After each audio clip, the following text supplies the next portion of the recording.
welcome back to my channel. Today I'm going to make chicken katsu curry. Usually Japanese people used fried chicken for chicken katsu curry, and today I'm going to use a different method to cook this. I'm going to bake those chicken katsu, which means I'm going to use less oil and it is good for our body. Let's get started. Marinate the chicken first with the salt and pepper. Set it aside. Beat our egg into a very consistent texture. Dump the chicken into the flour first. Cover every little bit with the flour. And then into the egg. From the egg to the panko.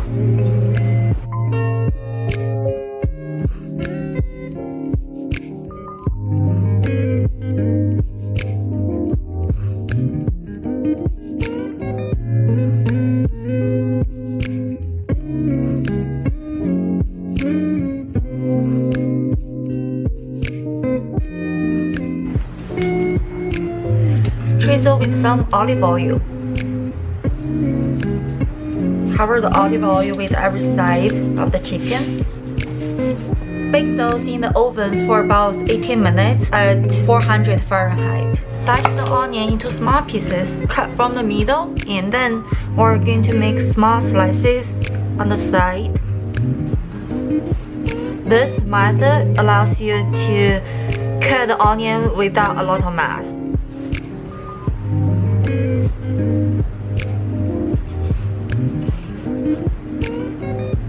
And then make small slices from another side.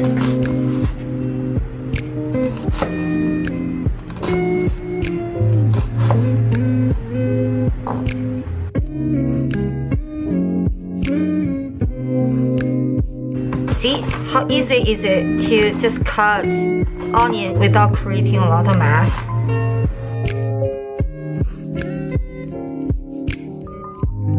Cut the potato into cubes. First, make general cut into bigger pieces.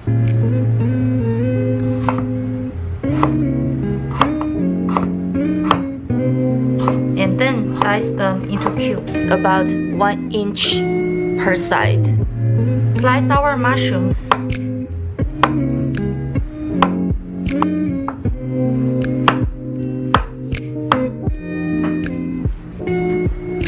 Pour a little bit of oil to cover the base of the pan. Pour our diced onion. I really love the onion flavor when it's getting caramelized. It really highlights this dish. Give it a little bit salt to help the water to get out of the onion. There's a little bit browning. Can you see that? I'm going to wait for a few minutes until it gets more brown and more translucent. I'm going to put the mushroom in. Mushroom.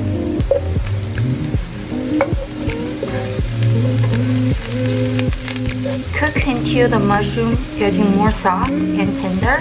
I'm going to add the potatoes. Mushroom will shrink a lot as there are a lot of water inside the mushroom. Here you go.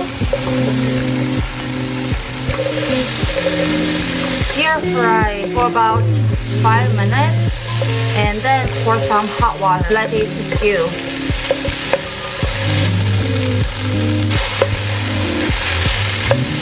Add water, cover the vegetables.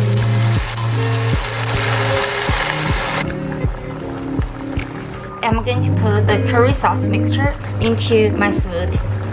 After opened up, it looks like this.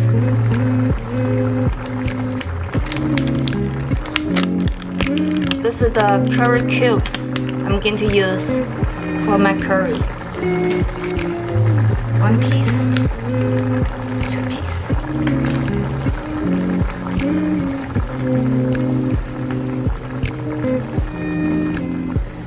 I can already smell that. It smells fantastic. Very, very Japanese curry smells. You can't go wrong with this, you know? It's like a comfort food. Regular soy sauce. 1 tablespoon. Dark soy sauce, 1 tablespoon. I have explained the difference between the dark soy sauce and the regular soy sauce. I will put the link on the right hand side on the top of the screen. Cover with the lid and turn the fire to low. Let it to stew for about 30 minutes. Our chicken is ready! Wow! It is still sizzling. It looks very crispy and I anticipate it's going to be very crispy as well. Let's take it out. I'm going to cut this into small pieces.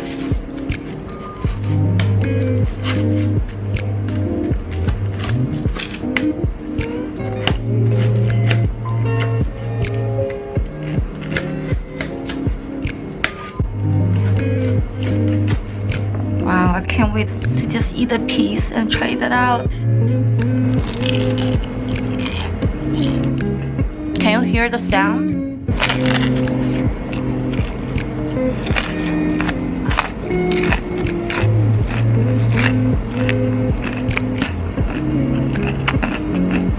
Let's check our curry. It's almost there, but still need a little bit time because the texture we want to achieve is a very creamy texture. Like we want the potato to be melted into this curry. Just like this piece, there's no edges anymore. It's very rounded. This is the potato texture we want to have. So we still need a little bit more time for it to stew. Cover with the lid. Let's check again. It looks really good. It seems like there's no big chunks. Very creamy and consistent.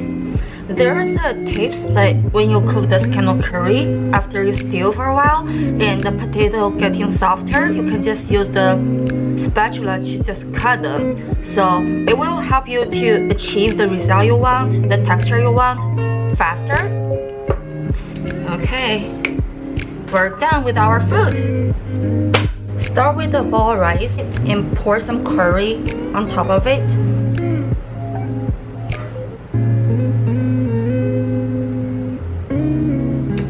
Place our chicken katsu on the curry.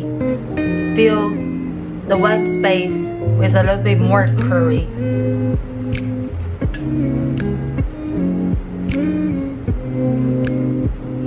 Decorate with some sesame seeds on the top. This is it. Hey guys, let's start to taste. This is a massive plate. Just like what's sold in the store. How pretty is that? I really like my plating here. Got one piece of chicken and dip into this chicken curry.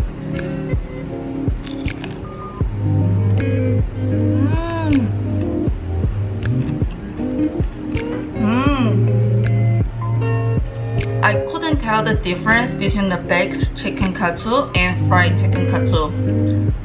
It's very crispy on the outside and it's soft in the center, like very tender in the center.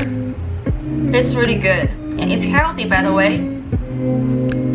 I'm going to mix a little bit rice with the curry and eat this.